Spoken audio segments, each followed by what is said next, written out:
channel, my name is Teigan and today is the April reading wrap up.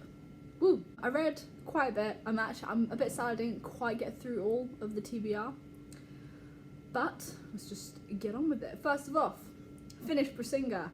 I haven't yet started Inheritance, but once I've completed that I'll do like an entire series of Aragon thoughts and everything. The next book that I finished was The Final Empire by Brandon Sanderson, also known as like Mistborn 1, and this has skyrocketed to maybe my second favourite book of all time.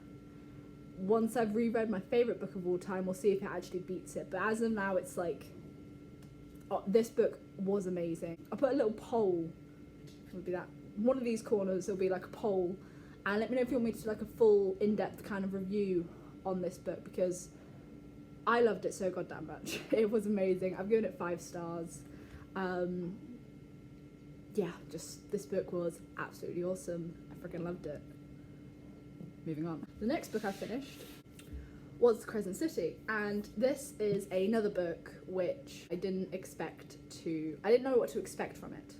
This is my first Sarah J Maas book that I've ever read, and it took me by surprise. I'm just gonna say, I absolutely loved this book. I didn't think I would when it first started out, but I've given it 5 stars just because I couldn't put it down once I started reading it. I kept finding that with all the books that I planned to read, this is one, like after I finished this is one I kept picking up again before maybe putting my attention to some other books. So this is, again, it's another 5-star for me, and it was a magical, crazy, lots of twists that I absolutely loved. I'm going to be doing a in-depth review of this, whether you guys want it or not, because I honestly did love it. Yeah, I'll save more of my thoughts, but this was a really fun book. That's all I'm going to say for now. Oh, I also finished this month. No, I was trying to do it in order of books that I finished, but actually, before both of these, before Brisinga, I'd finished Clash of Kings, the second Game of Thrones book, earlier this month, that I'd already finished by the time I started this channel. But it was a book I finished this month. I probably will do my thoughts on it, just not right now, because I'm taking a break from that series. But, going back to my TBR, I finished Snuff. Now this is the first ever Terry Pratchett book I've ever read, and I had no idea what to expect, apart from the fact that my mum and my grandma, my mum and my dad both absolutely loved Terry Pratchett as an author. And so when I first started reading it, it was quite a slow beginning, and I was thinking, okay, they must love it for a reason. So I kept pushing, and then it clicked. It got to a certain part in the story. I just then couldn't put it down. It was an amazing, fun, the characters in this series. I found out that Snuff is actually kind of the last of the City Watchers books, so I'm going back. I'll put on my TV. I'm going back to the beginning, basically, of this world, this universe. Going to my kind of family's favourites and starting from the beginning. But I see how they end, or I see how the characters kind of in their final form. But this was amazing. This was really fun. This was a very interesting story. One thing I was actually really shocked about is that there are absolutely no chapters. It's just one entire story, which found it difficult to find good moments to kind of pause when I needed to sleep or try another book. But yeah, that's kind of Snuff, and I still like these covers. All of these 3 covers, all the covers that I try and buy actually, are gorgeous. I find it very fun. It's not until I read the book that I noticed something particular on this cover, but I'm not going to share that with you guys, because read it for yourselves and you'll find out. But it's a very fun book. It's an amazing world that Terry Pratchett's created, and I'm very excited to read more of his stories. The next book was Shadow Black, which is the second in the Spellslinger series. Now, I put up a review for Spellslinger. I really enjoyed that book, and this book, I don't want to be mean, it wasn't as good as the first. It's still a fun read. I still enjoyed it. I'm still going to go to the next one in the series. But I think it missed the mark a bit, where it was, what's the word? I could guess what was going to happen. While it was still fun to read, the pacing was still very fast, albeit maybe too fast sometimes, potentially. The characters are still very witty and interesting, and the story progressed. Yeah, I don't know if how this is, obviously I think it's quite hard to follow up in a series sometimes. I still, again, I think I put on Goodreads 4-star, but I think it's more like a 3.5, whereas Spellslinger was 4 stars. I still enjoyed it, but just like I gave Snuff 4 stars, and for my level of enjoyment, I couldn't say that.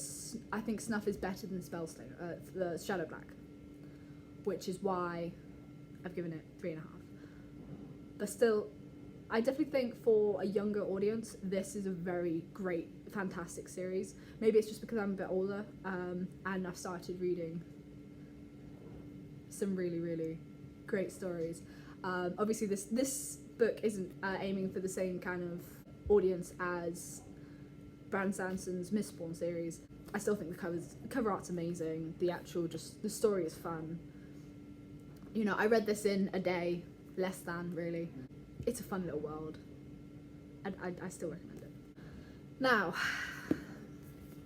Northern Lights. As you see, I'm still in it, and I haven't made that much progress. I'm near the end of chapter 8, and I'm gonna be completely honest, I'm struggling with this book.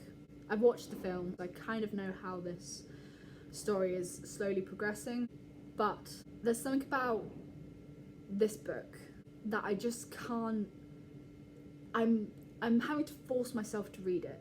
Not in, I don't hate the book, I don't dislike the book, I'm just struggling with it. Usually these books, I can burn through them really quickly. This book just hasn't grabbed me yet, and I mean, I'm like a third of the way through, and it hasn't yet grabbed me. I'm hoping it will change. I'm gonna try and see it through to the end, but just as it stands, I'm not loving it. I'll be honest. Lyra's a fun character. Stuff that's happening is interesting, but it's just not grabbing me, and I don't know why. I might, if it gets to halfway-ish and I'm still haven't grabbed me, I'll probably put it down, but to pick it up again in the future, because maybe this story isn't just what I want to read right now. Maybe. I don't know. But, that being said, this plus Brisinga and Clash of Kings. That is my reading this month. I think I did pretty good. This book surprised me. I knew I was going to love this because everybody loves this. I didn't know I was going to love it, but I knew it was good. I absolutely adore Terry Pratchett's world. Good second book, but I'm looking forward to the third to see what happens. We'll see where this goes. Brisinga was fun. Clash of Kings was interesting. And I have yet to read Inheritance. So that's it for my wrap up. And yeah, let me know if you want a full kind of review for Mistborn down below, or in the little poll, whichever corner it's going to be. But with that, thank you so much for watching, and I'll see you guys in the next video. Bye. Forgot to mention, I made a Instagram Bookstagram account because I thought it'd be fun. I have no idea what I'm doing. If you want to follow that, check out my thing in the little end card because I've updated it, and I hope you guys like it. Bye.